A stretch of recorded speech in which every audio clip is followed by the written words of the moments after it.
আমি দরবারের সাথে সম্পর্ক রাখবো তো ইনশাআল্লাহ। ইনশাআল্লাহ। যেমন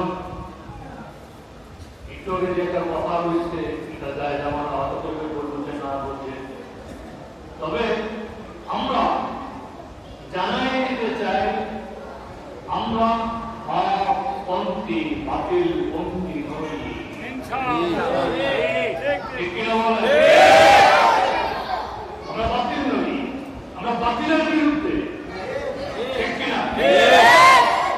আমরা ফুটবল শশীনের পক্ষে কথা বলি, আমরা সোনামুড়ার পক্ষে কথা বলি, ধর্মবাদ কুতুববাদ আরামবাদ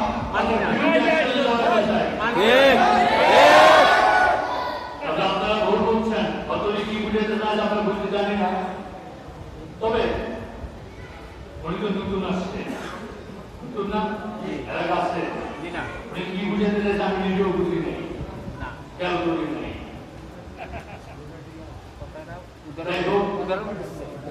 মানুষ তো ক্ষমা প্রার্থী, উনি তো ক্ষমা চাইছে। কি বলেন? আমার উপর আপনার কথা আছে?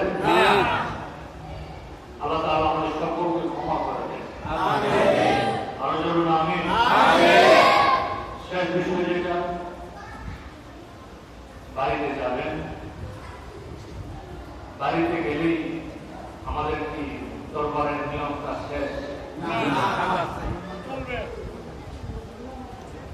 জোহর পারা যায় না, আসর পারা যায় না, কারণ ব্যস্ততা আছে। নামাজের কথা বলছি না, নামাজ অবশ্যই পড়তে হবে। বলছি কি জিকিরের বিষয়। মাগরিব থেকে এশা সময়টা এখন কম না বেশি? কম না বেশি? এখন থেকে মাগরিব থেকে এশা রাত পর্যন্ত মসজিদের জায়গায় বসা, নামাজের স্থানে বসা জিকিরগুলো করবে, আমল করবে। নবী করিম সাল্লাল্লাহু আলাইহি ওয়াসাল্লাম বলেছেন, কে বলছেন?